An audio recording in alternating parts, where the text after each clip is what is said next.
नमस्कार साथियों, आज हम बात करेंगे कुवैत के बारे में। जी हाँ भाई, कुवैत के बारे में वीजा से रिलेटेड। जी हाँ, वीजा कैसे मिलता है, जॉब कैसे मिलता है, एजेंसी कहाँ मिले, मैन पावर एजेंट कहाँ मिले, मेडिकल और भी जितनी भी जानकारी है टोटल इस वीडियो में हम बात करने वाले हैं। ये वीडियो आप पूरा देखोगे, हो सकता है 10 मिनट 15 मिनट का, मुझे नहीं पता भाई कितना होगा। टोटल इस जानकारी इस वीडियो में देने वाला हूँ। हालांकि मैं चाहता तो इस वीडियो के 5 पार्ट भी बन सकते थे, लेकिन उसमें यार मजा नहीं आता। अब हम लॉन्ग वीडियो बनाया करेंगे जिसमें ए से लेकर जेड तक पूरी जानकारी एक वीडियो में मिल जाए, कि आपको पूरी जानकारी हो सके। यहाँ पे फ्री वीजा, फ्री जॉब कैसे मिलेगा, एजेंसी, मैन पावर, जितने भी कुवैत से रिलेटेड इंक्वायरी होती है सब इस वीडियो में मिल जाएगी। वीडियो पूरा देखना, अच्छा लगे तो लाइक शेयर करके चैनल जरूर सब्सक्राइब करके रखिएगा। सवाल है तो कमेंट कर लीजिएगा ताकि नेक्स्ट वीडियो में हम डिस्कस कर सके। तो चलिए शुरुआत कर लेते हैं। तो भाई देखिए, शुरुआत से कर लेते हैं शुरुआत। कुवैत में job, visa, medical, visa charge, agent, man power office, सबके बारे में बात करेंगे। 15 पॉइंट मैंने यहाँ पे लिखे हैं, 1 से लेके 15 पॉइंट। अब 15 पॉइंट कौन से हैं सब पे डिस्कस करने वाले हैं। देख सकते हैं, कुवैत में जॉब कैसे मिलेगा इस पे बात करेंगे। कुवैत के लिए फ्री वीजा कैसे मिल सकता है इस पे हम बात करेंगे। कुवैत के वीजा कितने प्रकार के होते हैं इसके हम बात करेंगे। कुवैत में जॉब के लिए आपको क्या क्या योग्यता आप में होनी चाहिए इस पे बात करेंगे। वीजा के लिए क्या क्या डॉक्यूमेंट लगते हैं बात करेंगे इस पे। कुवैत वीजा का चार्ज कितना होता है इस पे हम बात करेंगे। एजेंट को कितना पैसा आपको देना चाहिए, सरकार की क्या गाइडलाइन है इस पे हम बात करेंगे। वीजा प्रोसेस में कितना समय लगता है इसमें हम बात करेंगे। कुवैत का वीजा के एजेंट होते हैं वो कहां मिलेंगे बात करेंगे। कुवैत का वीजा कई बार आपको समय पे नहीं मिलता है, लेट हो जाता है, नहीं भी मिलता है, इसका कारण क्या है। हम मेडिकल के बारे में बात करेंगे, वीजा स्टैंप के बारे में बात करेंगे, पीसीसी, इमिग्रेशन और फ्लाइट, इसके बारे में भी बात करेंगे। जॉब में सैलरी कितनी मिलती है, कुवैत में आप जॉब करते हैं तो उसकी तनख्वाह कितनी मिलेगी, आपका एग्रीमेंट क्या होना चाहिए उस पर हम बात करेंगे। कुवैत के लिए अगर आप जॉब ढूंढते हैं तो आपका इंटरव्यू कैसे होता है इस पर हम बात करेंगे। फ्रेशर लोगों को क्या जॉब मिल सकता है इस पर हम बात करेंगे। और शटडाउन वीजा, तो भाई ये 15 पॉइंट है, इस पर विस्तार से बात करने वाले। हो सकता है आप बोरियत हो जाओ, वीडियो लंबा हो जाए, लेकिन बात इस सब वीडियो, इस टोटल आपके जो भी सवाल हैं इसी वीडियो में क्लियर हो जाएंगे। मुझे नहीं लगता ये वीडियो देखने के बाद आपको दूसरा वीडियो देखने की जरूरत पड़ेगी।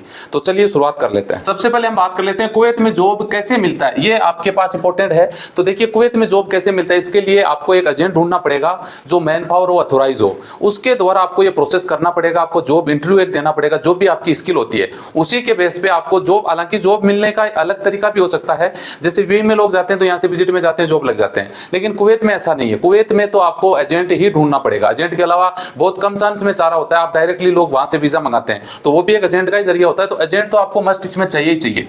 और इसके लिए देख सकते हैं, कुवैत में अगर आप वीजा लेते हैं, वर्क परमिट वीजा, तो इसमें आपके लिए कुछ आपकी योग्यताएं बताई गई हैं कि आपके पास एक जॉब ऑफर लेटर होना चाहिए जो आपको स्पॉन्सर करे, ठीक है जी। आपके पास एक टूरिस्ट के लिए एक टिकट होनी चाहिए जो आप जा सकें। आपका एक पीसीसी होना जरूरी है, जो आपराधिक रिकॉर्ड, उसमें कोई मुकदमा वगैरह नहीं हो। आपका एक मेडिकल होना जरूरी है जिससे आपका पासपोर्ट में वीजा स्टाम्प हो। आपको एक वापस आना चाहिए, उसमें भी एक गारंटी है। कुवैत जाने के लिए आपके पास पर्याप्त धन वगैरह होना चाहिए। ये कुवैत के वर्क परमिट वीजा के लिए बताया गया कि ये आपके पास जो सरकार के द्वारा गाइडलाइन है उसको फॉलो करना होता है। आप देख सकते हैं डॉक्यूमेंट क्या क्या चाहिए। भारत से कुवैत में वीजा पर मोहर लगने के बाद आपको कुछ डॉक्यूमेंट की जरूरत पड़ती है, कि जैसे आपके पास एक टिकट होना जरूरी है, आपके पास मेडिकल एक आप करवाते हैं गमका से, आपका ईसीएनआर पासपोर्ट होना जरूरी है। ईसीआर या ईसीएनआर हो तो कोई फर्क नहीं पड़ता। एक आपके पास ओरिजिनल वीजा होना जरूरी है।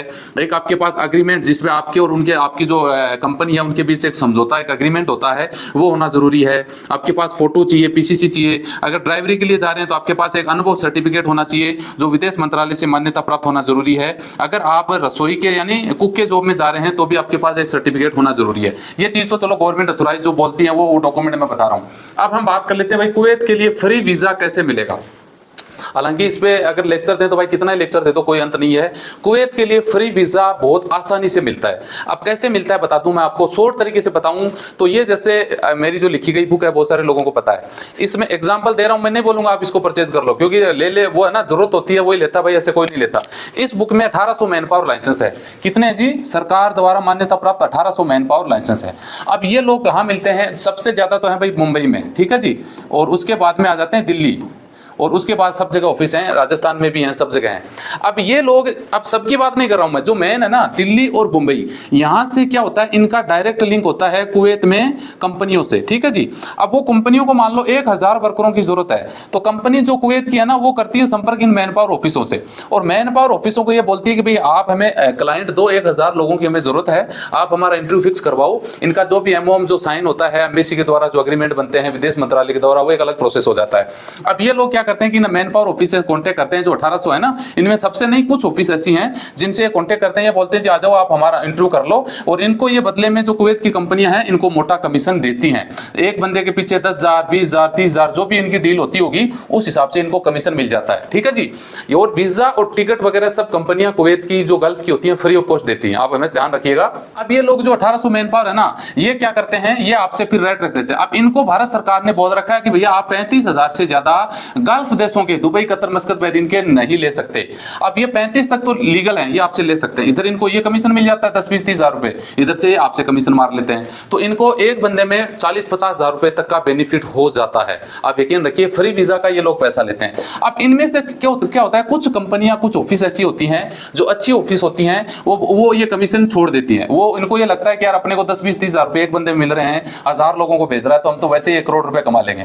ठीक है, कितने भी मान लो 1 करोड़ 2 करोड़ या 50 करोड़ जो भी होता है इनकी डील होती है वो कमा लेते हैं। तो ये लोग क्या करते हैं कि फिर फ्री रिक्वायरमेंट निकाल देते हैं। अब आप जैसे लोग इनसे कॉन्टेक्ट में होते हैं, मेरे गांव के 20 आदमी से ज्यादा ऐसे जानता हूं जो दिल्ली की ऑफिसों से फ्री ऑफ कॉस्ट गए, चौनी भी नहीं लगी है। और उनको कुछ ओमान की कंपनियां तो ऐसी थी जैसे मेरे गांव से निकले दिल्ली पहुंचे, तो वो जो उनका किराया लगा ना रोडवेज का, वो भी भाई साहब उनको वापस मिला है। कहां? दिल्ली ऑफिस वाले ने दिया या फिर ओमान पहुंचने के बाद में उनको खर्चा वापस मिला है यहीं से। ये जो मैन पावर है ना दिल्ली और बॉम्बे, बाकी की नहीं कर रहा हूं बात में, बाकी वाले तो कमीशन लेंगे, दिल्ली बॉम्बे वालों के डायरेक्ट कॉन्टेक्ट होते हैं कुवैत में, सऊदी दुबई वहां पे, तो वो लोग फ्री ऑफ कॉस्ट आपको जॉब दे सकते हैं। बहुत सारे लोगों को मिलता है, लेकिन आपको वहां उनके कॉन्टेक्ट में रहना पड़ता है, टाइम भी थोड़ा ज्यादा लग जाता है, लेकिन वो इतना सहन शक्ति भाई कौन करता है, वो इतनी हिम्मत आप में नहीं है। ठीक है जी।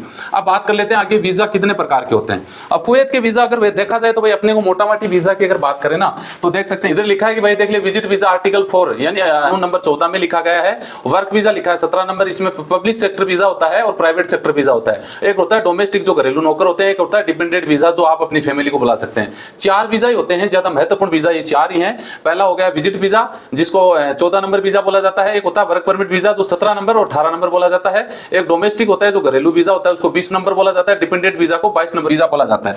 अब इस वीजा के चार्ज की बात कर लें भाई, सबसे पहले ये भी क्वेश्चन आ जाता है, तो वीजा चार्ज कुवैत का कोई महंगा नहीं है। आपको ये लग रहा होगा भाई पता नहीं कितना लगता होगा, देख सकते हैं आप वीजा का अगर 30 दिन की एंट्री का वीजा लेते हैं ना 6 महीने की अवधि वाला, तो मात्र 12,000 रुपए वीजा की फीस है। और अगर 1 महीने का 3 महीने का वीजा होता है उसकी 30,000 फीस है। 30 दिन के 3 महीने की वीजा होती है, उस वीजा की देख सकते हैं 10,000 फीस है। तो कहने का मतलब वीजा की कोई ज्यादा फीस नहीं है। वर्क परमिट वीजा कंपनियां कई बार कितने लोग सस्ते में जाते हैं भाई, कुवैत के एक हवा बना रखी है कि कुवैत का वीजा पता नहीं कितना महंगा होता है भाई, 50-60 हजार रुपए में तो एजेंट ने भेजा है। मैंने बहुत सारे लोगों को जानता हूं जो एजेंट राजस्थान के उन्होंने भेजा 50-60 हजार में, तो महंगा तो कहां से मिलेगा फिर आप सोच लीजिए।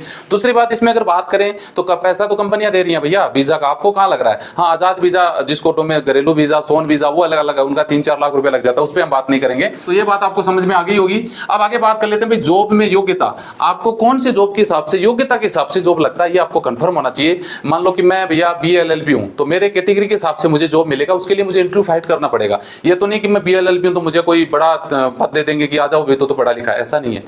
योग्यता, आप अगर कारपेंटर है तो आपका इंटरव्यू होगा, आपके कारपेंटर के हिसाब से जॉब मिलेगा। आप अगर इलेक्ट्रिशियन है तो वो मिलेगा, आप अगर लेबर है तो वो मिलेगा। एजुकेशन भी इंपॉर्टेंट होता है, आपका जो वर्क का जो जिस काम का एक्सपीरियंस है वो इंपॉर्टेंट होता है, और ये सब डिपेंड करता है इंटरव्यू के ऊपर। आप ये दिमाग में यहाँ बिठा लो कि यहाँ लेबर भी लेती है ना मजदूरी, तगारी डालने वाले का, उसका भी इंटरव्यू लेती है। मैंने खुद देखा भैया राजस्थान में इंटरव्यू हर रोज इंटरव्यू होती रहती है। कट्टा है ना सीमेंट का बोरी उठा के पटकवाते हैं 3-4 बार कि भाई बंदे में दम है क्या, कुवैत पहुंचने के बाद उठा के पटक देगा क्या।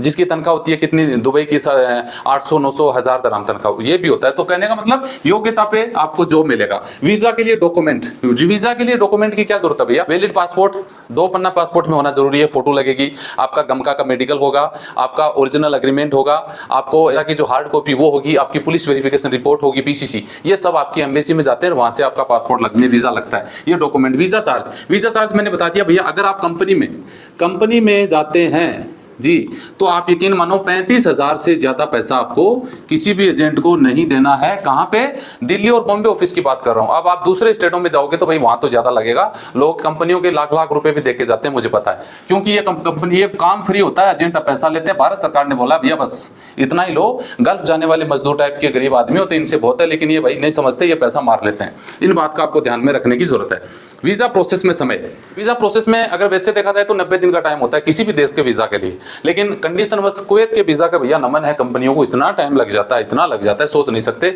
लास्ट में बेचारे बंदे थक हार के एजेंट से पासपोर्ट वापस ले लेते हैं। हाँ, फर्जी एजेंटों से कॉन्टेक्ट कर लो, आप यकीन करो 10 दिन में वीजा दे देते हैं। 10 दिन में जितने भी कुवैत के मेरे पास वीजा आते हैं ना, वो 10-15 दिन में मिल जाते हैं उनको, लेकिन वो फर्जी होते हैं, उनसे आप जा नहीं सकते। तो ये कंडीशन है कुवैत वीजा के एजेंट। अब एजेंट कहाँ मिलेंगे? एजेंट भैया दिल्ली और बॉम्बे में। अगर आप फ्री वीजा में जाना चाहते हैं या 20-30 हज़ार रुपए में जाना चाहते हैं तो आपको यहाँ जाना पड़ेगा। यहाँ का मतलब इसमें जो एड्रेस है दिल्ली और बॉम्बे, वहीं जाना पड़ेगा, मैन पावर ऑफिस में जाना पड़ेगा। और आजकल तो मैं वीडियोस में आजकल लिस्ट में नंबर नाम भी देने लग गया, जैसे ये बुक है बहुत सारे लोगों के पास में, तो उसमें मैं बता देता हूँ भाई इतना नंबर लाइसेंस चेक कर लो और वहाँ ऑफिस में जाके आप अपनी बातचीत कर सकते हो। तो ये एक शॉर्टली डायरेक्टली आप वहाँ पे पहुँच सकते हैं, क्योंकि किताब आपके पास होती है, मैं लाइसेंस नंबर बता देता हूँ, उसमें एड्रेस आपके पास होता है, तो इनडायरेक्टली मैं आपको पूरा मैसेज दे देता हूँ, वहाँ पे जाके आप डील कर सकते हैं। तो ऐसा भी बहुत सारे लोग कर रहे हैं। फोन नंबर पे बात करें भाई, कुवैत का वीजा समय पे क्यों नहीं मिलता? ये एक बड़ी प्रॉब्लम है कुवैत के वीजा की। कुवैत के वीजा भाई साहब, मैंने इतना कोशिश किया है बहुत सारे लोगों को कि 3 महीने से लेकर लोगों को 9-9 महीने तक वेट करते हुए मैंने देखा है, लेकिन कुवैत का वीजा नहीं मिलता। इसके पीछे देखिए कारण क्या है। कारण मैंने हालांकि यहाँ पर भी लिख रखे हैं, आपको अगर दिखाई दे तो आप पढ़ सकते हैं। कुवैत के वर्क वीजा को अस्वीकार करने के पीछे कारण आपका गलत डॉक्यूमेंट देना, गलत दस्तावेज आपका देना, कुवैत में रहने के लिए आपके पास पर्याप्त आपके पास मनी नहीं होना, आपके पासपोर्ट में कटा-फटा होना, आपकी पीसीसी रिकॉर्ड सही नहीं होना, पुलिस वेरिफिकेशन रिपोर्ट है, या आपके मेडिकल में अनफिट हो जाना, या फिर पासपोर्ट पर आपकी खाली जगह नहीं होना। हालांकि ये तो गवर्नमेंट गाइडलाइन बता रही है कि भैया ये कमी की होने की वजह से पासपोर्ट वीजा नहीं मिलता है। बाकी ये कारण इतना इंपॉर्टेंट नहीं होता है। मेडिकल में प्रॉब्लम है तो पहले ही पता लग जाएगा आपको वीजा नहीं मिलेगा, ठीक है जी। पैसा नहीं है तो ही पता लग जाए भाई पैसा नहीं, आप नहीं जा सकते, तो ये वैलिड कारण नहीं है। वैलिड कारण होता है कंपनियों की प्रॉब्लम। अब देखिए कुवैत की एक कंपनी है, मान लो ये, ठीक है जी, इस कंपनी को 1000 वर्कर चाहिए, 1000 वर्कर चाहिए, और ये आती है इंडिया में, मान लो दिल्ली, ठीक है जी। दिल्ली में काफ़ी ऑफिस इनके टच में होती हैं, ये फिर बॉम्बे पहुंच जाती हैं, बॉम्बे में भी इनसे काफ़ी ऑफिस या कॉन्टैक्ट में होती हैं। और ये दिल्ली में मैन पावर है, बॉम्बे में मैन पावर, इनके नीचे भैया जो मैन पावर और है ना, जो गवर्नमेंट अथोराइज है, वो भी इन ऑफिसों में काम करते हैं, जिनको मैं पर्सनली जानता हूँ। तो अब ये 1000 लोगों को लेने के लिए भैया 5 जगह इंटरव्यू करवा देती हैं, और 500 जगह से मान लो 500 लोग ये सेलेक्ट कर लेती हैं, 100 लोग सेलेक्ट कर लेती हैं, 200 कर लेती हैं, ठीक है जी। तो इनके पास भैया हो गए 5000 बंदे, 5000 बंदों का इंटरव्यू हो गया, पास हो गए, सबके सब सिलेक्शन हो गए। लेना इनको कितना है? 1000 बंदों को। अब लेना तो 1000 है, 5 इसने ब्लॉक कितने को कर दिया? 5000 लोगों को स्टॉप कर दिया।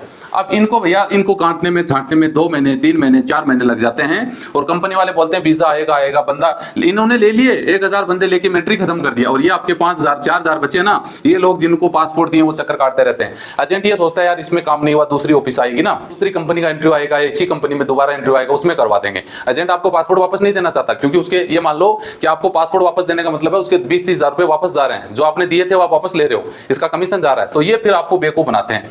कंपनी बेवकूफ नहीं बनाती है, दिल्ली बॉम्बे के मैन पावर ऑफिस है वो बेवकूफ नहीं बनाते हैं। बेवकूफ बनाते हैं आपके बीच में जो एजेंट है, वो ये चाहते हैं कि मेरे पास 20 पासपोर्ट पड़े हैं, एक बंदे में 20,000 कमाऊंगा, ठीक है जी, तो मैं 2-4 लाख रुपए मेरे अगर पासपोर्ट वापस दे दूंगा तो मेरे तो पैसा गया, फिर मेरी कमाई कहाँ होगी। ये बेवकूफ बनाते हुए टाइम निकाल देते हैं 7, 8, 9, 10 महीने तक। कुवैत का आपको जाना है, नहीं जी मुझे तो कुवैत जाना है, इसी कंपनी में जाना है, उसका दोबारा जब तक काम नहीं आता तब तक ये लगा नहीं सकते, इस चक्कर में आपका पासपोर्ट ब्लॉक करके रखते हैं। तो इस बात में आपको ध्यान देने की जरूरत है। नंबर पे मेडिकल की बात कर लेते हैं भाई। मेडिकल गमका में होता है, जिसकी लगभग 6,500 रुपए आपको लगते हैं। राजस्थान शायद इंडिया में 4 से 5 ही जगह मेडिकल होता है, आप ध्यान रखना। आपका वीजा स्टाम्प आपकी कुवैत की एम्बेसी में होता है, जैसे दिल्ली बॉम्बे कलकत्ता वहां पर होगा। पीसीसी आपकी नियर पुलिस स्टेशन में होगी, वहीं से बनेगी, बाकी कोई नहीं बना सकता। इमिग्रेशन अगर आप 10वीं पास नहीं हो तो आपके पासपोर्ट में इमिग्रेशन होगा, जिसका 7 दिन का टाइम होता है, 7 दिन में हो जाती है, फिर आपकी फ्लाइट होती है। ये आपका इतना ये 4-5 प्रोसेस होता है ना, इसके साथ में एक एग्रीमेंट भी होता है, पक्का एग्रीमेंट और वीजा, तब जाके पासपोर्ट में आपका वीजा लगता है। जॉब, कुवैत के जॉब में सैलरी, अब भाई देखिए कुवैत के जॉब में सैलरी 100 KD से शुरू होती है। कितनी? 100 KD से शुरू होती है और 1500 KD तक जाती है। 15, हालांकि ऊपर भी जा सकती है, मुझे नहीं पता, लेकिन 1500 KD तक को तो मैंने देखा है। समझ गए? आप समझ लो कि भैया 100 KD का मतलब ये होता है कि 26,000 रुपए, 26,000 से कि शुरू होके और 10 लाख रुपए महीने तक तनख्वाह जाती है भैया। इसको गौर करने की बात है।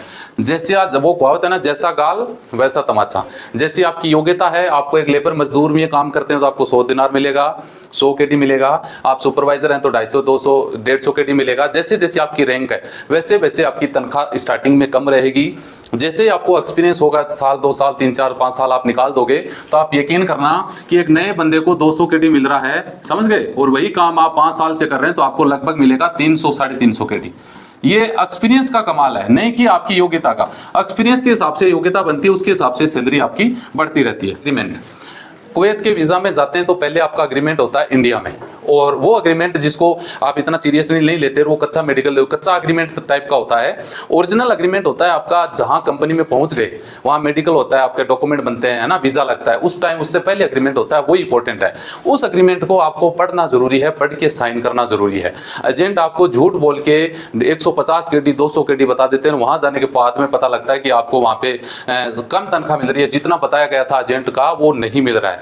तो इंडिया में जो अग्रीमेंट होता है वो अपने पास रखिएगा, एजेंट को बोलिएगा भैया इतनी तनख्वाह नहीं मिली तो मैं तुझे डंडा डाल दूंगा, समझ गए ना, क्योंकि पैसा दे रहा हूं, जितना तू मांग रहा ना उतना पैसा दे रहा हूं। Agreement the most important part of your life, यानी आपका जॉब का जो प्रोसेस है उसमें सबसे इंपॉर्टेंट पार्ट आपका अग्रीमेंट का है।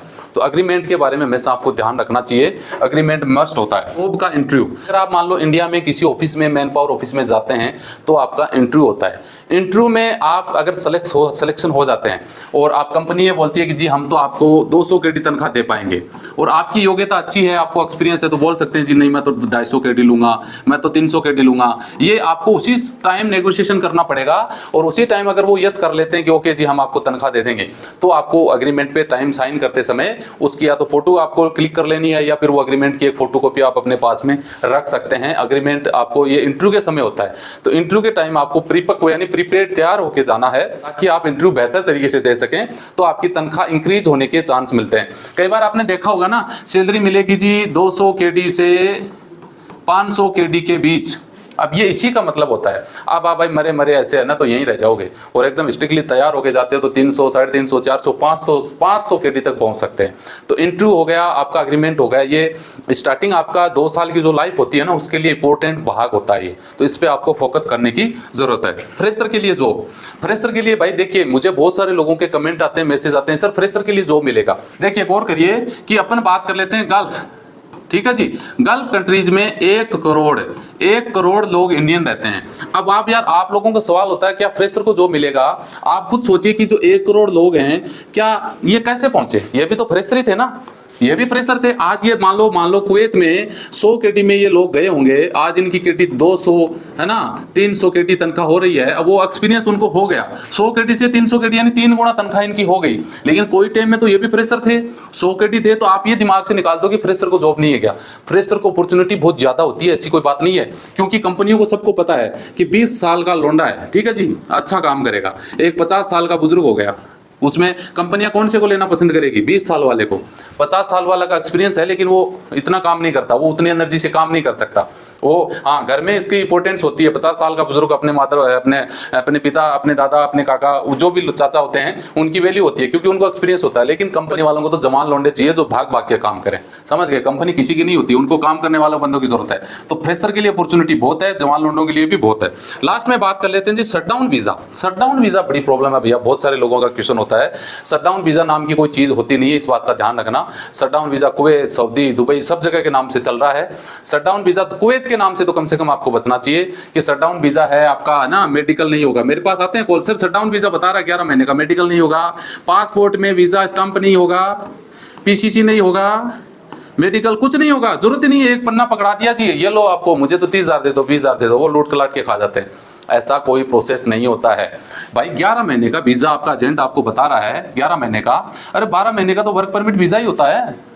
11 महीने से तो कंपनी को छुट्टी देनी पड़ती है 1 महीने की। कौन सा शटडाउन वीजा हो गया ये बेवकूफ बनाने का तरीका है एजेंटों का, झूठ बोल के। बाकी कोई ऐसा कोई वीजा नहीं होता है जिसमें, हाँ वीजा ले लो, वर्क परमिट वीजा पासपोर्ट में लगेगा, कंपनी को जितने टाइम रखना रख लो, भेज दो वापस। ऐसा भी तो होता है ना, अग्रीमेंट कम का कर लो। इसमें बचने की जरूरत है कि कोई एजेंट बोलता है शटडाउन में भेज रहा हूं मैं आपको 5 महीने के लिए, कौन सा वीजा है उसमें, वीजा स्टंप नहीं होगा, मेडिकल नहीं होगा, पीसीसी नहीं होगा। अरे भाई कुवैत में ऐसा तो कोई वीजा नहीं है, कुवैत में ऐसा कोई वीजा नहीं होता जिसमें आपको इसके नाम से सिर्फ लूटने का काम है। तो साथियों उम्मीद करता हूं कि जितना भी समय लगा होगा, मुझे नहीं पता भैया वीडियो कितना लंबा हुआ है, पूरी जानकारी उसमें मिल गई होगी। फिर भी आपको कोई डाउट है तो आप कमेंट करके जरूर बताना, ताकि नेक्स्ट वीडियो में उस पर रिसर्च करके एक आपको लॉन्ग जानकारी दी जा सके। अच्छा लगे तो लाइक शेयर करके मिलते हैं नेक्स्ट वीडियो में अच्छी जानकारी के साथ। जय हिंद, जय भारत।